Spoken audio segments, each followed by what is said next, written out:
When choosing to live in the South Zone of Rio de Janeiro, Brazilians would choose Ipanema, Leblon, Barra da Tijuca, or even go further into Recreio for the quality of life that is desirable.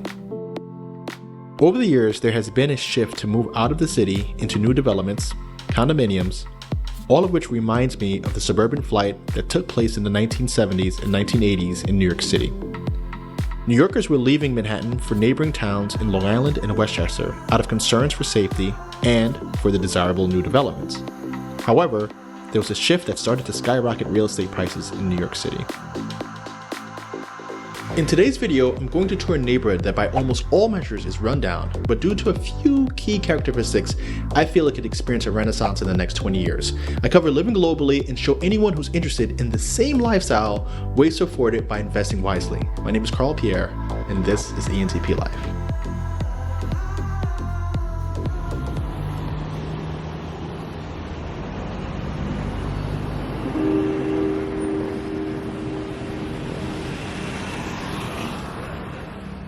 Today, we're going to Lapa, a rundown neighborhood in the greater Copacabana area. Lapa was an upper-class merchant town. As commerce shifted and the capital of Brazil was moved from Rio de Janeiro to Brasilia, almost everything that made Lapa an ideal neighborhood to live in changed. Homes were abandoned and poverty creeped in.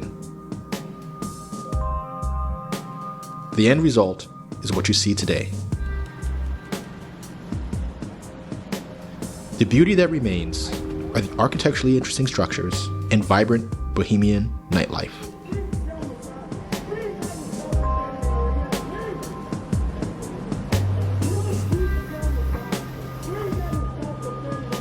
I know it looks pretty bad, but this is where potential lives. You have to think about this from a different perspective. Since things are so bad, the current demand is low. You see, the average person wants to move into a move-in ready home in a nice neighborhood that is safe, with the good schools and within their budget. What they end up sacrificing is time. They end up moving further away from economic centers in exchange for these attributes. Another thing is also at work here. The government doesn't want to deal with these problems, and their solution is usually to offer tax incentives or grants for redevelopment. I got to meet with someone who's familiar with the Lapa scene and asked him his thoughts on where things can go. Lapa was coming to get known as a rich place, a wealthy place, a place of culture. And after some time, downtown became abandoned by the government because the state of Rio de Janeiro was called the state of Guanabara, had another name.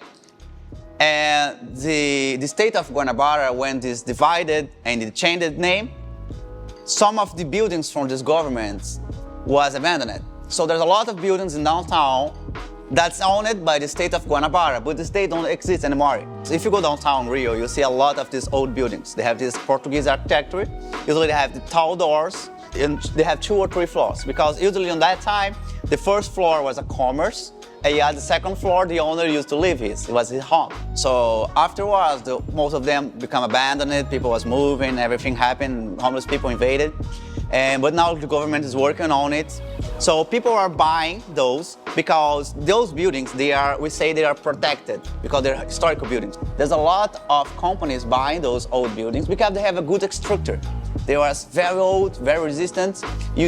Of course, you have to change something on electricity and everything and the water. But after that, you'll be a very resistant building and very old and beautiful and will look unique because of this unique old architecture. So it's pretty nice. So a lot of companies are buying those buildings to create hostels, Airbnbs, hotels. And the good stuff about the hostels and hotels in Lapa is that the price is very cheap. Also, to buy, it's not an area that's had high valuable apartments and buildings. So it's very cheap to invest right now because we have this mayor working right now. He just started working on downtown. You have the nightlife, it's a business center close by. We have a lot of museums, metro to everywhere, bus to everywhere. You have the VLT everywhere. So you have like a place who can be and will be one of the best places in Rio to live. Already, you're seeing people take a chance. The Selena hostel chain renovated a building recognizing the area is home to major attractions like the Celeron Stairs, the Lapa Arches, and good nightlife. This resurgence reminds me of the early days of Williamsburg, Dumbo, and Long Island City.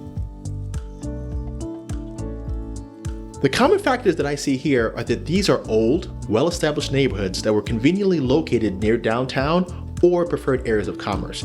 They too fell into disrepair as economics shifted, and the factors that brought people back were twofold: cheap housing for creatives and young professionals, as well as proximity to employment opportunities. What follows is that the creatives build a social scene when they're young. Then the neighborhood matures as they do, and they add coffee shops, artisan shops, and other neighborhood necessities. These towns become hip, then family-oriented, driving demand for eclectic housing and the atmosphere that has been developed. I've seen this happen over and over again. Let's take a look inside to see how these buildings are internally structured so you can see the possibilities for yourself. This nightclub is representational of what's possible in this area. Taking a look on the inside, it's wide open, large loft-like spaces. The only downside that I could see is that there's limited light, so it would be best to get a corner unit. I plan on taking on these projects once I finish my property in Campo Frio. If you're interested in joining me on this adventure, email me at invest@antplife.com or DM me the words Lapa on Instagram for more information. If you're curious about what else this area has to offer, check out this video right here where I highlight what makes Rio de Janeiro special in my eyes.